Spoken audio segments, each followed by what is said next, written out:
ጥር 6 በዚህችም ዕለት ጌታችን ወደ ቤተ ግዝረት በመግባት የኦሪትን ሕግ የፈጸመበት ዕለት ነው። ለብዙዎች ጌታችን ወደ ቤተ ግዝረት እንዳልገባና እንዳልተገረዘ ይመስላቸው ነበር። እነርሱ እንዳሰቡት ቢሆን ኖሮ አይሁድ ታላቅ ምክንያት የሚያገኙ በሆኑ ነበር። ሰማዕቷ ቅድስት አርሴማ ልደቷ ነው። ቅድስት አርሴማ ለአንድ ሰዓት እንዲታገሷት ለምና ወደ ምስራቅ ዙራ ስትጸልይ ጌታ እናቱ ድንግል ማርያምን አስከትሎ እንዲህ የሚል ቃል ኪዳን ሰጥቷታል።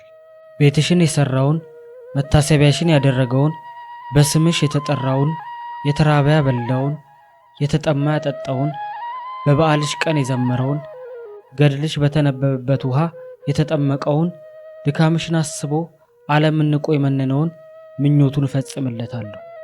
ስዕልሽንም አስሎ በቤተ ክርስቲያንሽ ወይንም በቤቱ አድርጎ ንጹሕ መዓዛ ሽቶ የረጨውን እኔ ከገነት ሽታ እሸትለታለሁ። በስምሽ ዕጣን፣ ስንዴ፣ ጧፍ፣ መጋረጃ፣ መቀደሻ ልብስ የሰጠውን እንደ መላእክት ክንፍን እሰጠዋለሁ ብሎና ሌሎች ቃል ኪዳን ሰጥቷት ወደ ሰማይ አረገ። ነቢዩ ቅዱስ ኤልያስ በእሳት ሰረገላ ያረገበት ዕለት ነው። ቅዱስ ባስልዮስ ቀዳማዊ ዘቂሳርያ ዕረፍቱ ነው።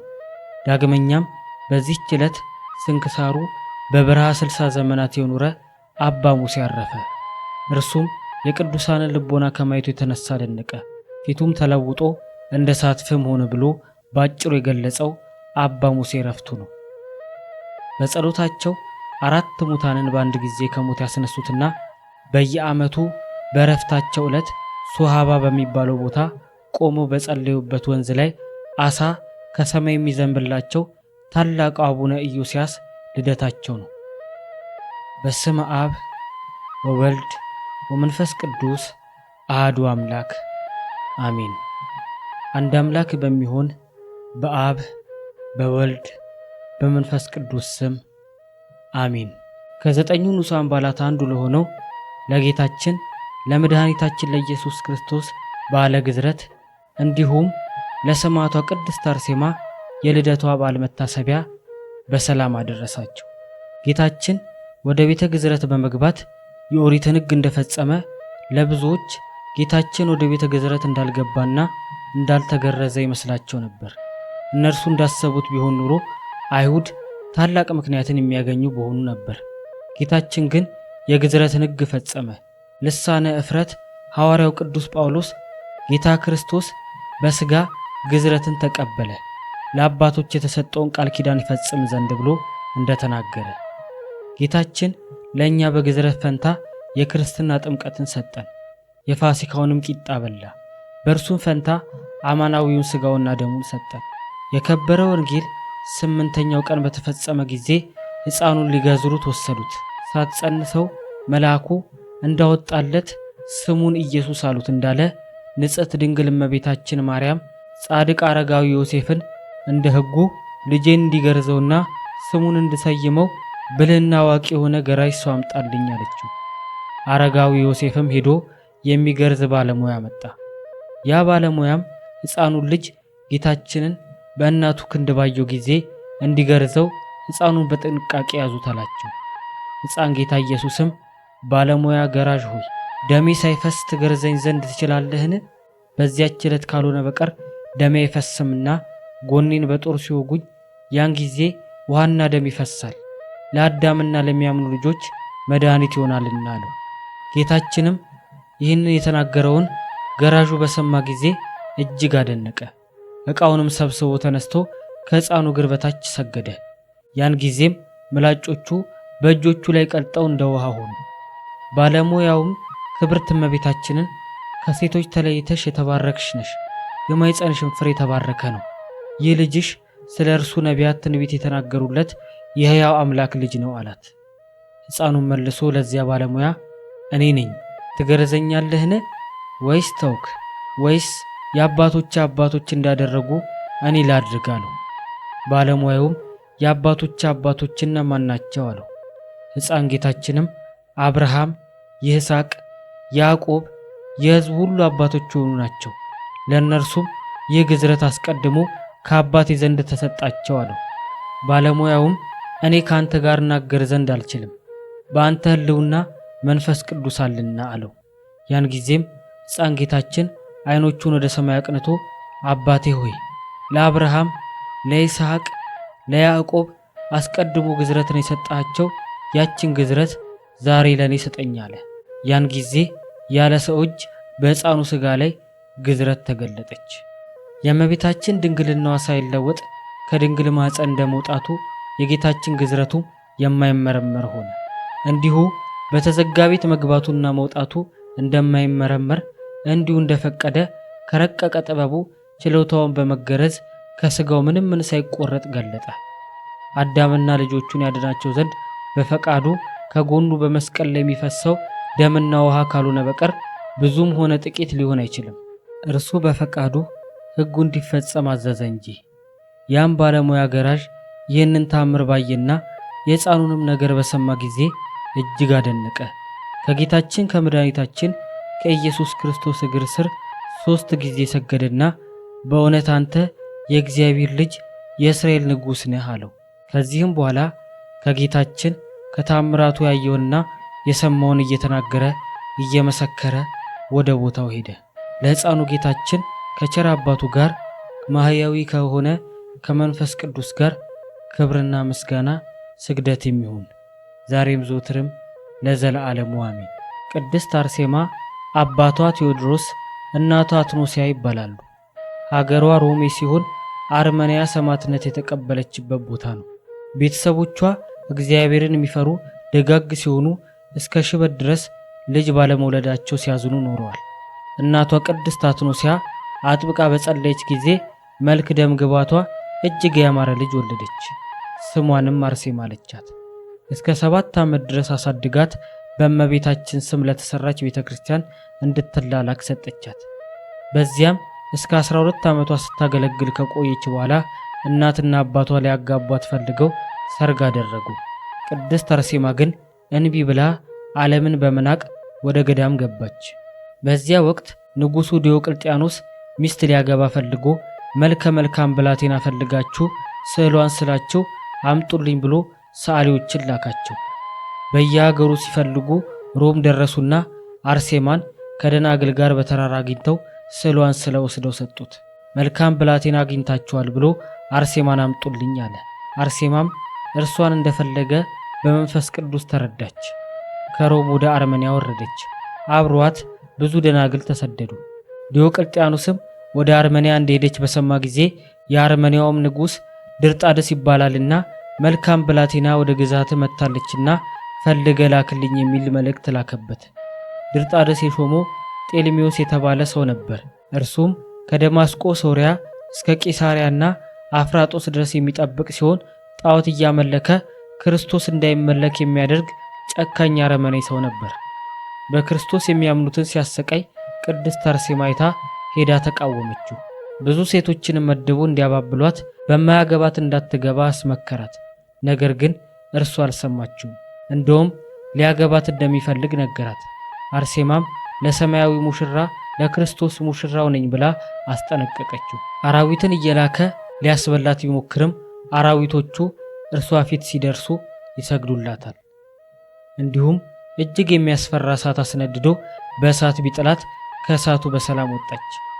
በግርፋት በድብደባና በልዩ ልዩ መከራ አሰቃይቷታል። መላእክት ወደ ገነት ወስደው ገነትን አስጎብኝተው ይመልሷት ነበር። ከዚህ በኋላ አርሴማን ቢያባብል የማትሰማው ሲሆን በምን አይነት ሞት መሞት እንዳለባት ጠየቃት። እርሷም ቅዱሳን ወዳጆች እንደሞቱት በሰይፍ ሰይፈኝ አለችው። ጽኑዓን የሆኑ 2 ሮማውያን ወታደሮች እንዲሰይፏት አዞ ሲሰይፏት ለማየት እስከ ሰራዊቱ ሄደ። ቅድስት አርሴማ ለአንድ ሰዓት እንዲታገሷት ለምና ወደ ምስራቅ ዞራ ስትጸልይ ጌታ እናቱ ድንግል ማርያምን አስከትሎ እንዲህ የሚል ቃል ኪዳን ሰጥቷታል። ቤትሽን የሰራውን መታሰቢያሽን ያደረገውን በስምሽ የተጠራውን የተራበ ያበላውን የተጠማ ያጠጣውን በበዓልሽ ቀን የዘመረውን ገድልሽ በተነበበበት ውሃ የተጠመቀውን ድካምሽን አስቦ ዓለምን ንቆ የመነነውን ምኞቱን እፈጽምለታለሁ። ስዕልሽንም አስሎ በቤተ ክርስቲያንሽ ወይንም በቤቱ አድርጎ ንጹሕ መዓዛ ሽቶ የረጨውን እኔ ከገነት ሽታ እሸተዋለሁ። በስምሽ ዕጣን፣ ስንዴ፣ ጧፍ፣ መጋረጃ፣ መቀደሻ ልብስ የሰጠውን እንደ መላእክት ክንፍን እሰጠዋለሁ ብሎ እና ሌሎችን ቃል ኪዳን ሰጥቷት ወደ ሰማይ አረገ።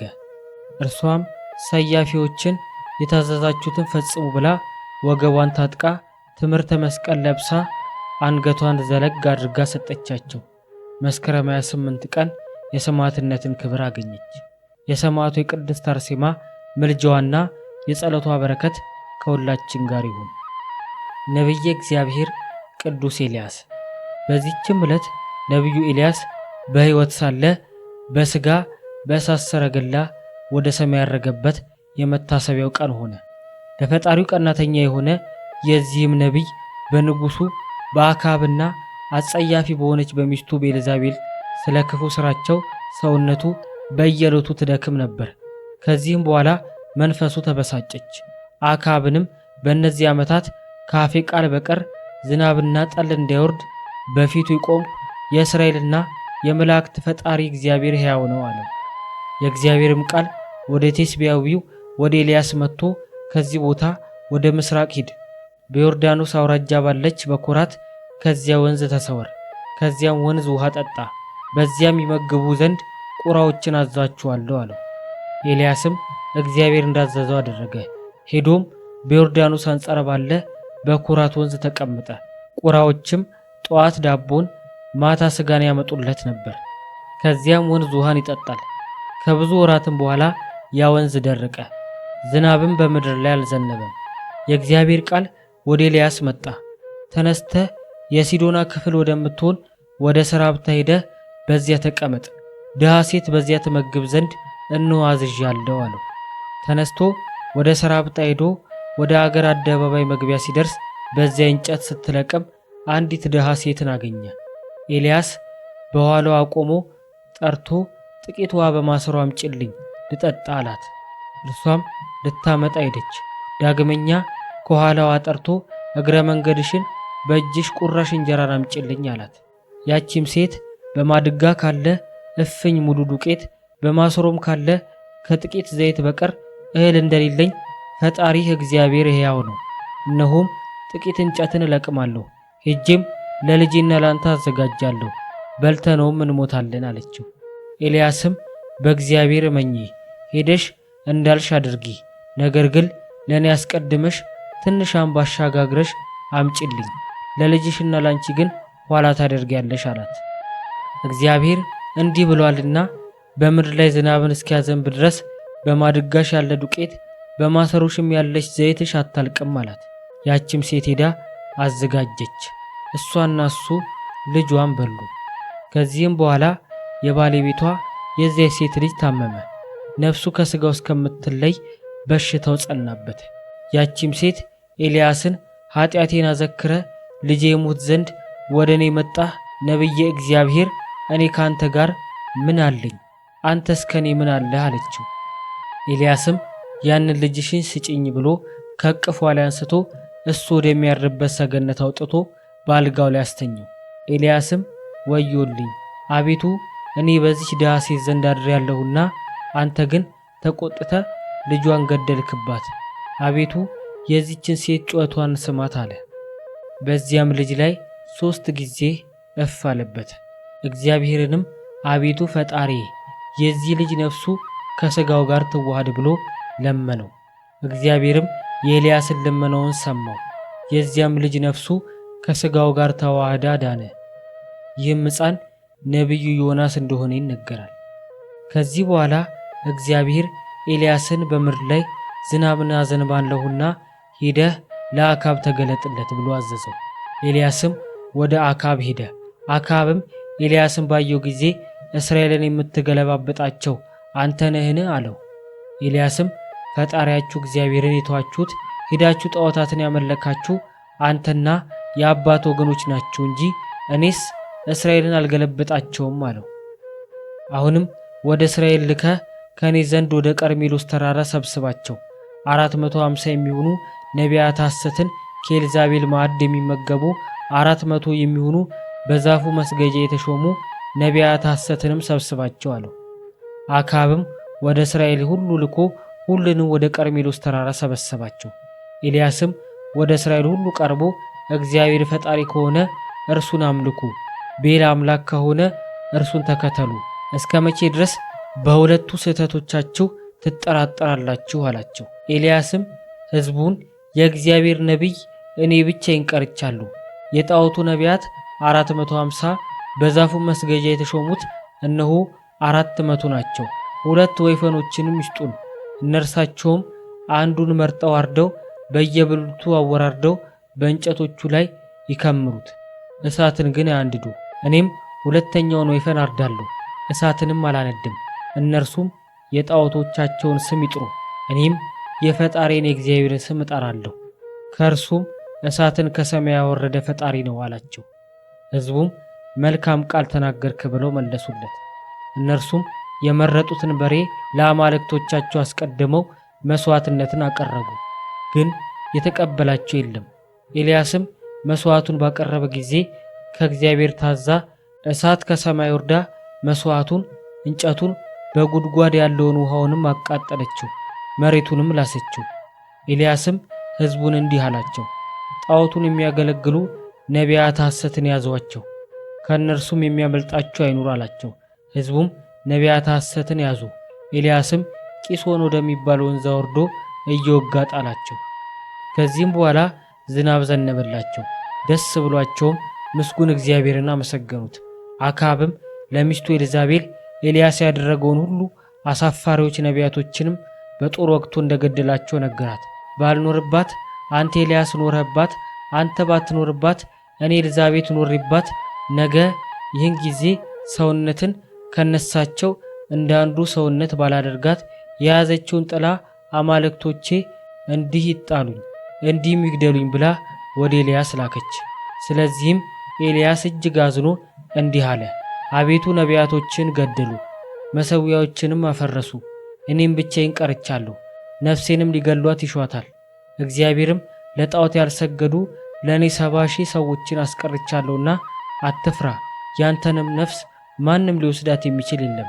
ነገር ግን በሥጋ ሕያው እንደሆንክ ወደ ሰማይ አወጣሃለሁ አለው። አክዓብም ከሞተ በኋላ የሞዓብ ሰዎች አመጹ።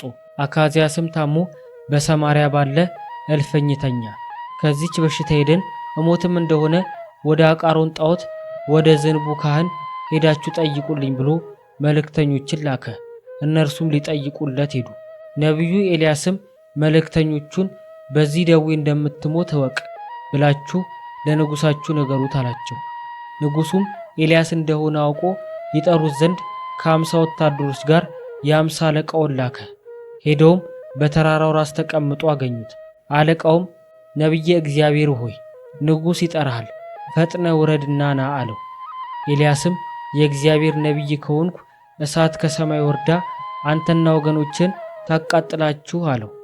እሳትም ወርዳ እርሱንና 50ውን ወታደሮች አቃጠለቻቸው። ንጉሱም ዳግመኛ ከአለቃቸው ጋር 50 ሰዎችን ወደ እርሱ ላከ። አለቃቸውም የእግዚአብሔር ነቢይ ንጉሥ ይጠራልና ፈጥነ ውረድ አለው። ኤልያስም እኔ እግዚአብሔር ነቢይ ከሆንኩ እሳት ከሰማይ ወርዳ ታቃጥለ፣ ከአንተ ጋር ያሉትም 50ውንም አለው። እሳትም ከሰማይ ወርዳ አቃጠለቻቸው።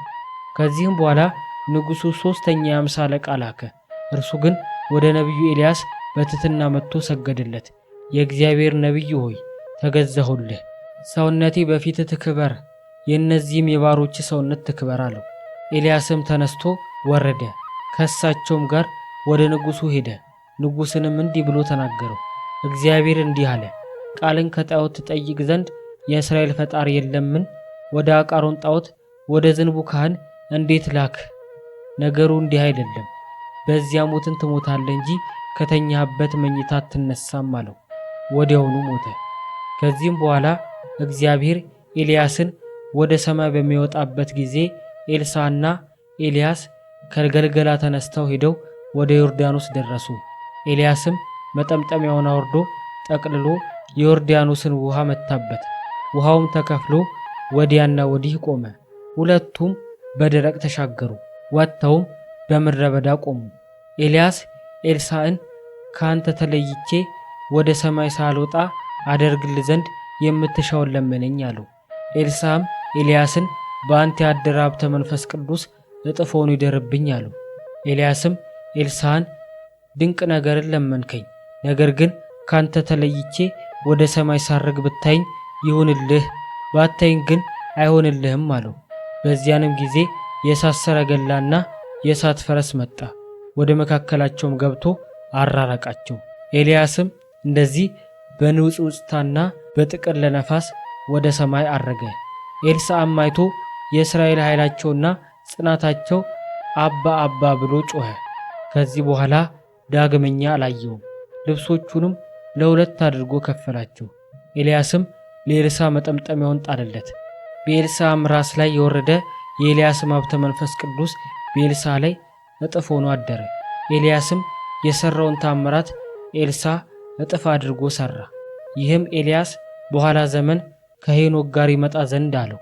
ሐሳዊ መሲሕንም ይቃወሙታል፣ እርሱም ይገላቸዋል። በድናቸውም በአደባባይ ተጥሎ 3 መዓልት 3 ሌሊት ይቆያል። ከዚህም በኋላ ይነሳሉ፣ የሙታን ትንሣኤም ይሆናል። ይህም ኤልያስ እውነተኛ ነቢይ አስቀድሞ የነበረ በኋላም የሚገለጽ ነው። በብሉይ ዘመንም ኑሮ በበረሃ ውስጥ ነበር። ለእግዚአብሔር ምስጋና ይሁን። እኛንም በዚህ ነቢይ ኤልያስ ጸሎት ይማረን፣ በረከቱም ከእኛ ጋር ትኑር ለዘላለሙ አሜን።